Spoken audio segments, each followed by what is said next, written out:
ඔයාගේ වැඩ ටික ඉවර කරලා ඇඳේ පොඩ්ඩක් කාන්සි වෙලා ෆෝන් එක අතට අරගෙන සෝෂල් මීඩියා ඔන් කරනවා. ඔයා මුලින්ම දකිනවා ඔයාගේම වයස කෙනෙක් ග්‍රැජුවේෂන් ෆොටෝස් ටිකක් දාලා. පහලින් එයා යටින් දියලා තියෙනවා finally I made it කියලා. හරිම ලස්සනයි.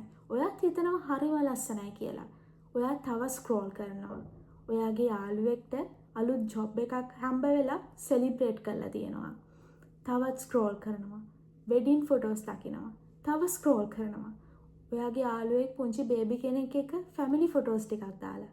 තව ස්ක්‍රෝල් කරනවා. ඔයා දන්නම කෙනෙක් ඩ්‍රීම් වැකේෂන් එකක් ගිහිල්ලා. මිනිත්තු 5ක් විතර ගත වෙනවා. ෆෝන් එක ඔයා ලොක් කරනවා.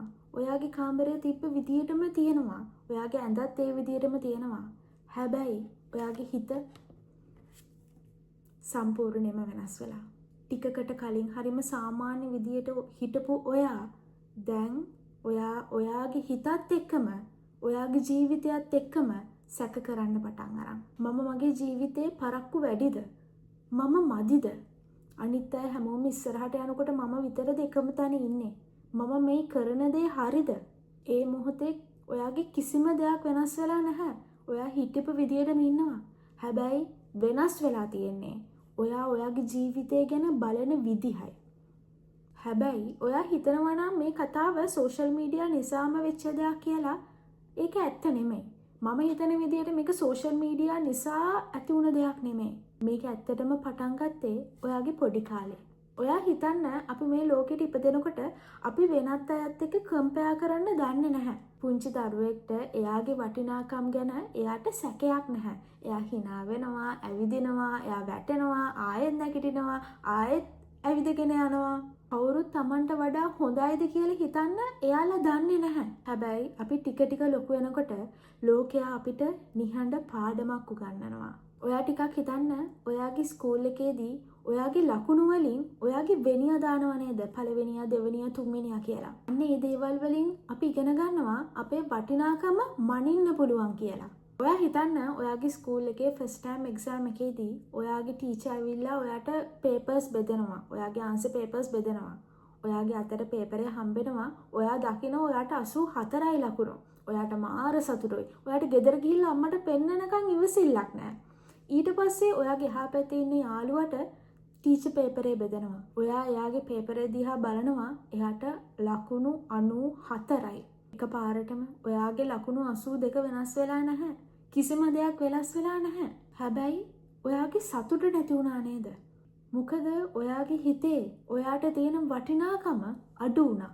අන්න ඒ දවසේ ඉඳන් ඔයා නොදැනුවත්වම ඔයා ඉගෙන ගත්තා මම හොඳද කියලා බලන්න නම් මම වෙන කෙනෙක් එක්ක කම්පෙයාර් කරන්න ඕනේ කියලා. ඔයා හිතන්න සමහර දෙමව්පියෝ ගෙදරදී හොඳ අරමුණකින් වෙන්න පුළුවන්. හැබැයි මෙහෙම කියනවා. අර බලන්න ඔයාගේ කසින් අක්කා එයා ඩොක්ටර් කෙනෙක්. අල්ලපු ගෙදර පුතාට පුළුවන් නම් ඇයි ඔයාට බැරි? ඒ ඇහෙන වචන එක දවසකින් අපේ හිත වෙනස් කරන්නේ නැහැ.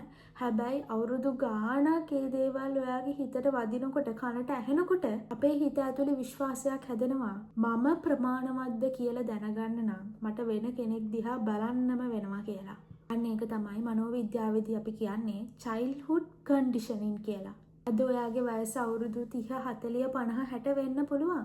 හැබැයි ඔයාගේ හිත ඇතුලේ ඉන්න පුංචි ළමයා තාමත් ජීවත් වෙනවානේ. තාමත් එයා අහනවා මම හොඳටම ඇතිද කියලා. මම තාම මදිද කියලා. අපිට මේ කම්පැරිසන් එක කොටස් දෙකකට බෙදන්න පුළුවන්. පළවෙනි දේ තමයි upward comparison. ඒ කියන්නේ ඔයා දැන් ඉන්න මට්ටමට වඩා උඩ කෙනෙක් දිහා බලලා කම්පෙයාර් කරන එක. එයාට හොඳ ජොබ් එකක්, එයාට ලස්සන ගෙයක්, හොඳ රිලේෂන්ෂිප් එකක්, සාර්ථක බිස්නස් එකක්. මෙන්න මේ දේවල් දැකලා ඔයාට ඉන්ස්පිරේෂන් එකක් එනවා නම් ඒක ඇත්තටම හොඳයි. හැබැයි ගොඩක් වෙලාවට අපිට එන්නේ ඉන්ස්පිරේෂන් එකක් නෙමෙයි. අපි ගොඩක් වෙලාවට අපි අපිටම කියනවා මම යා වගේ නෙමෙයි මට කවදාවත් එතනට යන්න බෑ කියලා අපි අපිටම කියනවා. එතකොට එතනදී ඇත්තටම වෙන්නේ මේ කම්පැරිසන් එක මොටිවේෂන් එකක් නෙමෙයි. ඒක ඇත්තටම අපි අපිටම කරගන්න පනිෂ්මන්ට් එකක්. ඉතින් දෙවෙනි දේ තමයි ඩවුන්වර්ඩ් කම්පැරිසන්. මේක ගැන ඇත්තටම ගොඩක් අය කතා කරන්නේ නැහැ. මේක ඇත්තටම හිත ඇතුලෙන් තමයි මේ දේ ගොඩක් අය කරන්නේ. මෙතනදී වෙන්නේ ඇත්තටම අපි අපේ වටිනාකම ටිකක් වැඩි කරලා වැඩි කරලා අපිට පෙන්වන්න අපිට සැටිස්ෆැක්ෂන් එකක් ඇති කරගන්න අපි අපිට වඩා ඩවුන් පල්ලෙහා ඉන්න කට්ටිය ගැන හිතලා පල්ලෙහා ඉන්න කට්ටිය දිහා බලලා අපි අපිටම කියා ගන්නවා අම්බෝ අරයට වඩා නම් මං කොච්චර හොඳයිද අඩුම ගානේ මම එයා වගේ නෙමෙයිනේ මෙන්න මේ දේවල් එහෙම කියලා ඔයාට වඩා ඩවුන් කෙනෙක් එක්ක කම්පැරිසන් එකක් ඇති කර ගන්නවා. ඇත්තටම මේ කම්පැරිසන් එකේදී පුංචි වෙලාවකට ඔයාගේ හිතට සැහැල්ලුවක් දැනෙනවා සැනසීමක් දැනෙනවා. හැබැයි ඒ සැනසීම ඇත්තක් නෙමෙයි. මොකද තාමත් ඔයාගේ වටිනාකම තීරණය වෙන්නේ වෙන කෙනෙක් මතයි නේද? ඔයා හිතන්න අද ඔයා වෙන කෙනෙක්ට වඩා ඉස්සරහින් ඉන්නවා. හෙට වෙනකොට තව කෙනෙක් ඔයාට වඩා ඉස්සරහට යනවා. එහෙමනම් ඉතින් මේ සතුට කියන දේ ඔයා මේ කම්පැරිසන් එකෙන් ලබන සතුට හැමතිස්සෙම වෙනස් වෙන දෙයක් නේද? ඒ නිසායි මම කියන්නේ කම්පැරිසන් කියන තරගයට ඇත්තටම අවසානයක් නැහැ. මම ඔයාගෙන් පොඩි ප්‍රශ්නයක් අහන්න හොඳට හිතලා බලලා උත්තරයක් දෙන්න. ඔයාට ඔයා ගැන හොඳක් දැනෙන්න, ඔයාගේ වටිනාකමක් දැනෙන්න, ඔයාගේ හිතේ නිදහසක් දැනෙන්න නම් වෙන කෙනෙක් එක්ක කම්පෙයාර් කරලා එයාට වඩා හොඳ වෙන්න ඕනේ නම් හැමතිස්සෙම ඔයාට කවදාවත් සැනසීමෙන් ඉන්න පුළුවන් වෙයිද? මං හිතන්නේ ඇත්තටම නැහැ. මොකද අනිත් අයගේ ජීවිතය ඔයාගේ වටිනාකම මනින මිනුම් දණ්ඩක් වෙලා තියෙන තාකල් ඔයාට කවදාවත් සැනසීමක් ලැබෙන්නේ නැහැ. පොඩි වෙලාවකට පොඩි සැනසීමක් ලැබෙයි. හැබැයි ඒක తాවකාලික දෙයක්. මෙතන ඇත්තටම ප්‍රශ්නේ තියෙන්නේ කම්පැරිසන් එක නෙමෙයි. ඇත්තටම ප්‍රශ්නේ තියෙන්නේ ඔයාව මනින්න ඔයා යොදාගෙන තියෙන මිනුම් දණ්ඩයි. ඉතින් මම පොඩි දෙයක් කියන්නම්. මේ ළඟදී මම පොඩ්කාස්ට් එකක් අහුවා. ඒකෙදි එක ගර්ල් කෙනෙක් කියනවා එයා මේ ළඟදී එයාගේ යාළුවෙක් ප්‍රොමෝෂන් එකක් වුණා. ඒ වෙලාවෙදී එයාට මාර සතුටුයි. එයා ගිහිල්ලා හග් කරලා කන්ග්‍රැචුලේෂන් කියලාත් කිව්වා. එයාට සතුටක් තියෙනවා. හැබැයි එයා ගෙදර ඇවිල්ලා පැය 2ක් විතර ඇඬුවා කියලා.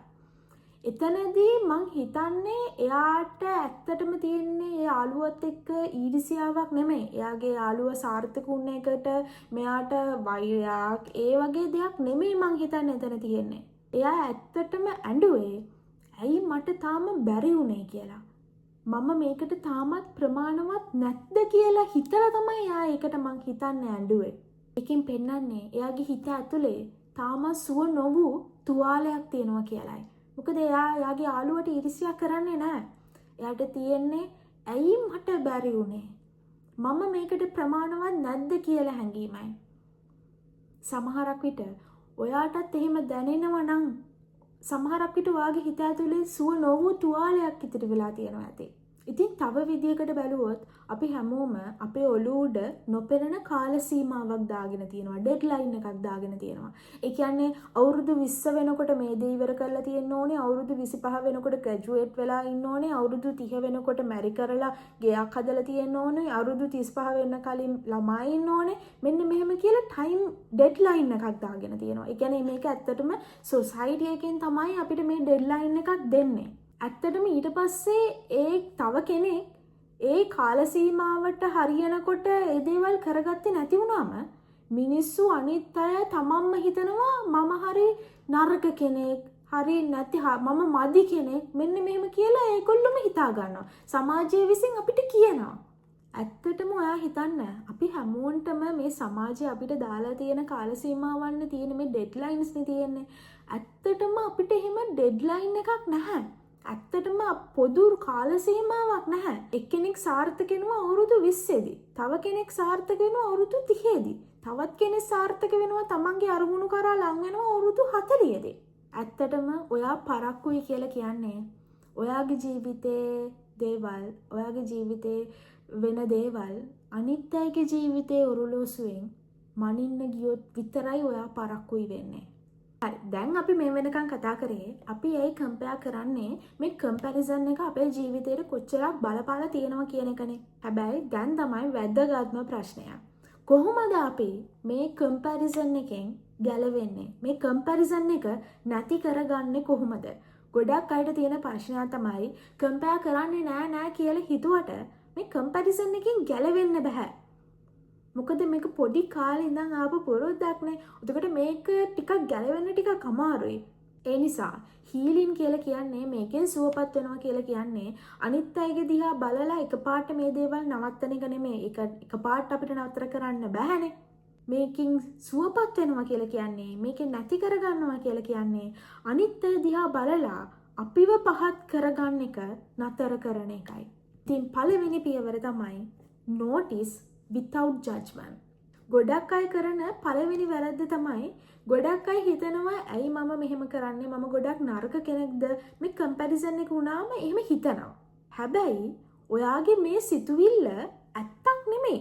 ඔයාගේ මනසට එන ඔයා ටිකක් හිතන්න ඔයාගේ මනසට එන මේ සිතුවිල්ලක් විතරයි. මේක ඇත්ත දෙයක් නෙමෙයි.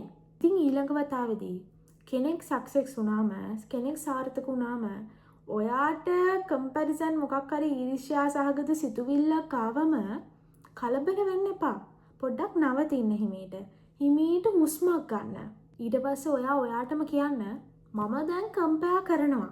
එච්චරයි. ඔයාගේ සිතුවිලි කිසිම දෙයක් විනිශ්චය කරන්න යන්නත් එපා. ඔබ්සර්ව් කරන්න යන්නත් එපා. ඒ සිතුවිල්ලට එන්න ඉඩ දෙන්න. ඔයා කම්පෙයා කරනවා. ඔයා සෝෂල් මීඩියා වල ෆොටෝස් දකිනවා. එතකොට ඔයා ඔයාගේ ජීවිතයත් එක්ක කම්පැරිසන් එකක් වෙනවා එතනදී. ඒක ඔයාට දොස් පවර ගන්න එපා එහෙම වෙනවා කියලා. ඔයා කම්පෙයා කරනවා කියලා ඒක ඔයාට වරදක් විදිහට හිතා ගන්න එපා. ඔයා ඒකට ආපු ඔළුවට ආපු සිතුවිල්ලක් විතරයි. ඇයි මට මෙහෙම නැත්තේ කියලා.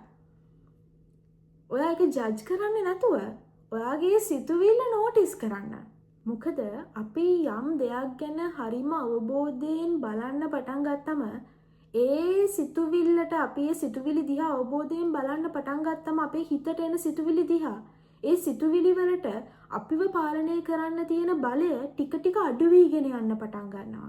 ඉතින් ඔයා කරන්න ඕනේ දෙවෙනි පියවර තමයි ඔයා මේ කම්පැරිසන් කරනවා නම් කම්පෙයා කරනවා නම් මේ කම්පැරිසන් එකේ ඇත්ත අවශ්‍යතාවය ඔයා ටිකක් අඳුන ගන්න. ඒ කියන්නේ මට මේ වෙලාවේ මාව ටිකක් අඩුයි වගේ දැනෙනවා කියලා අන්න ඒකට නමක් දෙන්න. සමහරක් වෙලාවට අපි වෙන කෙනෙක්ට ඊර්ෂ්‍යා කරනවා වගේ පේනවා. හැබැයි ඒක ඇත්තටම අපේ හිත කියන්නේ ඇත්තටම වෙන දෙයක්. උදාහරණයක් විදිහට ඔයා මෙහෙම හිතන්නකෝ ඔයාගේ යාළුවෙක් travel photos ටිකක් දාලා තියෙනවා. එතකොට ඔයාට හිතනවා අනේ යා කොච්චර වාසනාවන්තයිද? මෙන්න මෙහෙම ඔයාට හිතනවා. ඒකින් ඇත්තටම අදහස් වෙන්නේ සමහරක් විට ඔයාට ඇත්තටම පොඩි නිදහසක් ඕනේ කියලා වෙන්නේ නැති. ඔයා ගොඩාක් ස්ට්‍රෙස් වෙලා ඉන්නකොට ගොඩාක් බිසි ෂෙඩියුල් එකක ඉන්නකොට ඔයාට අර වගේ හරිම ලස්සන කාම් ට්‍රැවල් ෆොටෝස් ටිකක් දකිනකොට ඔයාට ඒ ගැන එයා වාසනාවන්තයි කියලා හිතෙන්නේ ඔයාට නිදහසක් ඕන නිසා වෙන්නේ නැතේ. අන්න ඒක නෝටිස් කරන්න. ඇයි මට මේ වගේ සිතුවිල්ලක් එන්නේ කියලා. නැත්තම් තව විදිහකට බැලුවොත් කෙනෙක් කොන්ෆිඩන්ස් ඇතුව දෙයක් කරනකොට දෙයක් කතා කරනකොට ඔයා හිතනවා නම් අම්බෝ එයාට හැම දෙයක්ම හරිම ලේසි කියලා. ඔයාගේ සිතුවිල්ලේ ඇතුලින් ගිහිල්ලා බැලුවොත් ඇත්තටම ඔයාට වෙන්න ඕනේ මටත් කොන්ෆිඩන්ස් ඇති කරගන්න ඕනේ කියන හැඟීම වෙන්න ඇති. ඉතින් ඊළඟ වතාවේ ඔයා වෙන කෙනෙක් එක්ක ඔයාට කම්පැරිසන් එක ලැබෙන එක සාමාන්‍ය දෙයක් නේ. මේ වෙන කෙනෙක් එක්ක කම්පැරිසන් වෙනකොට දෙයක් දැකලා හරි අහලා හරි කම්පැරිසන් වෙනකොට කම්පෙයා කරනකොට ඔයාගෙන්ම පොඩි ඔයාටම අහන්න. ඒ කෙනාගේ ජීවිතේ මට අවශ්‍ය දේ මොකක්ද? ඒ කෙනාගේ ජීවිතෙන් මට අවශ්‍ය දේ මොකක්ද මේ ඉඟිය දෙන්නේ? මගේ ජීවිතේට අවශ්‍ය මොන වගේ ඉඟියක්ද මේ කෙනාගේ ජීවිතෙන් මම ගන්නෙ? සමහරක් විට මේ කම්පැරිසන් එක ඇත්තටම ඔයාගේ පරාජයක් නෙමෙයි. ඔයාගේ ජීවිතේට මොකක් හරි ඉඟියක් ලැබෙන සිතුවිල්ලක් වෙන්න ඇති. ඉඟියක් ලැබෙන්න මොකක් හරි සිතියමක් වෙන්න ඇති ඔයාගේ ජීවිතේ ඉස්සරහට යන්න. ඒක නිසා හරියම විදියට ඔයාගේ ඒ සිතුවිල්ල නෝටිස් කරන්න. මොකද්ද ඔයාගේ ජීවිතේට ඕනි කියලා. ඉතින් තුන්වෙනි පියවර තමයි turn comparison into inspiration. ඇත්තටම මේ කම්පැරිසන් එක අපිට ක්‍රම දෙකකට කරන්න පුළුවන්. පළවෙනි දේ තමයි එයා වගේ වෙන්න බැරි නිසා මම ඇත්තටම ගොඩක් අඩු කෙනෙක්. දෙවෙනි දේ තමයි එයා තුල තියෙන දේ මටත් වර්ධනය කරන්න පුළුවන් කියන හැඟීම. ඇත්තටම මේ පළවෙනි එක ඔයාව පල්ලෙහාට ඇදලා දානවා. ඔයාට මේක මොටිවේෂන් එකක් නෙමෙයි මේක ඔයාට පනිෂ්මන්ට් එකක් ගේනවා. මෙන්න මේ විදිහට ඔයා හිතුවත් ඔයාව මේකෙන් growth එකට ගෙනියනවා. ඔයාව වර්ධනය කරනවා. ඉතින් ඊළඟ දවසේ ඔයාට වඩා කෙනෙක් ඉස්සරහින් ඉන්නව දැක්කම ඔයා ඔයාගෙන් අහන්න මට එයාගේ මුළු ජීවිතේම ඕනේද නැත්නම් මම දකින මේ දේවල් වලින් මොන ගුණාංගයේද මගේ ජීවිතේට දැන් ඕන වෙලා තියෙන්නේ?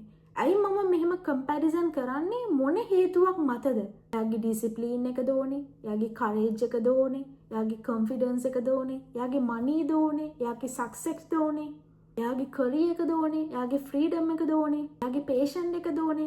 මෙන්න මේ දේවල් අයිඩෙන්ටිෆයි කරගෙන තමන්ගේ ජීවිතයට අරගෙන එතනින් ඔයාගේ ගමන යන්න පටන් ගන්න. එතනින් ඔයාගේ ගමන හදා ගන්න. ඉතින් හතරවෙනි ස්ටෙප් එක තමයි change your inner voice. ඒ කියන්නේ එයාගේ ගමන එයාගේ, මේ මගේ ගමන මේ මගේ. ගොඩක් වෙලාවට අපිට ඇත්තටම වේදනාවක් දෙන්නේ අනිත් අය නෙමෙයි. අපි අපිටම කතා කරන විදිය අනුව. ඔයා හිතන්න ඔයාගේ හොඳම යාළුවෙක් ඔයාට ඇවිල්ලා කියනවා අයියෝ මං අසාර්ථකයි යන්නේ මම හරි මදි වගේ මට දැනෙනවා මට කිසිම දෙයක් කරගන්න බෑ වගේ කියලා දැනෙනවා මේ මම නිකන් පරක්කුයි වගේ කියලා දැනෙනවා කියලා යාළුවෙක් ඇවිල්ලා ඔයාට කියනවා. එතකොට ඔයා කියනවාද එයාට ඔව් ඔයා මදි තමයි ඔයාට කිසිම දෙයක් කරගන්න බෑ තමයි කියලා ඔයා එයාට කියනවාද? නැහැ නේද? ඔයා හරි ආදරෙන් එයාට කියනවා අයියෝ ඔබ ගණන් ගන්න ඔයා හිතන්න එපා ඔයාට පුළුවන් ඔයා ඔයාගේ try එකකින් යන්න එයානේ ඔයාගේ ගමන ඔයා යන්න ඔයාට පුළුවන් කියලා. එයාට කියනවා. හැබැයි ඔයාට කියන්නේ මොන විදියටද? ඉතින් මෙතනදී ඔයා කරන්න ඕනේ ඔයා ඔයාගේ යාළුවාට කියපු විදියටම ඔයාටම හරි ආදරෙන් කරුණාවෙන් ඔයාටම කියන්න. ඉතින් ඔයාටම කියන්න මම තවමත් ඉගෙන ගන්න ගමන් ඉන්නේ. මගේ වේගය එයාට වඩා වෙනස්. මම තවමත් වර්ධනය වෙමින් ඉන්නේ කියලා. ඉතින් පස්වෙනි සහ අන්තිම පියවර තමයි come back to your own journey. ඊළඟට ඒ කම්පෙයාර් කරන එක අනුව ඔයා ක්‍රියාව පටන් ගන්න. ඔයා ක්‍රියාත්මක වෙන්න. ඔයා කරියර් එකක් එක්ක ඔයා කම්පෙයාර් කරනවා නම් හැමතිස්සෙම වෙන කෙනෙක් එක්ක ඔයාගේ කරියර් එක ගැන අවධානය යොමු කරන්න. ඔයා අලුත් දක්ෂතාවයක් අලුත් ස්කිල් එකක් ඔයා අලුතින් ඉගෙන ගන්න. එතකොට ඔයාට ඔයාගේ කරියර් එක හදා ගන්න පුළුවන්. ඔයා වෙන කෙනෙක්ගේ බොඩි එකක් එක්ක කම්පෙයාර් කරනවා නම් ඔයා පොඩි වෝක් එකක් යන්න, ජිම් එකකට යන්න. ඔයා අනිත් කෙනෙක්ගේ කොන්ෆිඩන්ස් එකක් එක්ක කම්පෙයාර් කරනවා නම් පුංචි දෙයක් අලුතින් කරන්න. ඔයාට බය හිතෙන පුංචි දෙයක් ඔයා කොහොම හරි කරන්න. ඔයාගේ ජීවිතය වෙන කෙනෙක් එක්ක රේස් එකක් නෙමෙයි. ඔයාගේ ගමනට ඔයාටම කියලා කාලයක් තියෙනවා. ඒකේනා අද මෙතන ඉන්නේ එයා ගොඩාක් අමාරු කාලවල් පහු කරලා වෙන්න පුළුවන්. ඔයා දැන් ඉන්නේ මේ අමාරු කාලේ වෙන්න පුළුවන් සමහරක් විට. ඔයා ඒ කාලෙට යන තව ටික කාලෙකින් එතනට ළඟා වෙන්න පුළුවන්. ඔයා ඒකට growth එක හදාගන්න motivation එකක් ඇති කරගන්න. ඔයාගේ garden එකේ තියෙන ගහක් දිහා බලන්න. එකම විදියටම පැල කරපු ගස් දෙකක් එක ගහක් ඉක්මනට මල් හැදෙනවා, ගහ ලොකු වෙනවා. තව ගහක් පිපෙන්න මල් පිපෙන්න ටික කාලයක් යනවා. හැබැයි ඒ පරක්කු වෙලා පිපුණ කියලා ඒ ගහ වැරදි වෙන්නේ නැහැනේ නේද? කෙනෙක් ලස්සනයි කියලා ඔයා අවලස්සන වෙන්නේ නැහැ. ඔයා කැත නැහැ. කෙනෙක් සාර්ථක වෙනවා කියලා ඔයා අසාර්ථක වෙනවා. ඔයා අසාර්ථකයි කියලා එකකින් කියන්නේ නැහැ. කෙනෙක්ට හරි ආදරය ලැබෙනවා කියලා ඔයා දකිනකොට ඔයා ආදරය ලැබීමට නුසුදුසු කෙනෙක් නෙමෙයි කියලා කියන්නේ නැහැ. ඉතින් ඇත්තටම අනිත් කෙනාගේ මේ එළියෙන් ඔයාගේ එළිය අඩු කරගන්න එපා. ඒක ඇත්තටම මේ කම්පැරිසන් එක සම්පූර්ණයෙන්ම නැති කරලා දාන්න බෑ. හැබැයි අපි අපේ වටිනාකම අඩු කරන එක නැති කරලා දාන්න පුළුවන්. ඉතින් අද මම කියපු මේ පියවර ටික ඔයා අනුගමනය කරලා බලන්න. ඔයාට හරි සැහැල්ලු ජීවිතයක් ලබා ගන්න පුළුවන් වෙයි. ඉතින් කම්පෙයාර් කරන්න එපා. හොඳට ඔබ්සර්ව් කරන්න. කොපි කරන්න එපා. ලර්න් කරන්න. ඉගෙන ගන්න. කම්පීට් කරන්න එපා. ඩ්‍රෝ කරන්න. ඉතින් අනිත් අයගේ ජීවිතේ ඔරලෝසුවෙන් ඔයාගේ ජීවිතේ මනින්න හදන්න එපා. තවත් ලස්සන වීඩියෝ එකකින් ආයෙත් හමු වෙමු.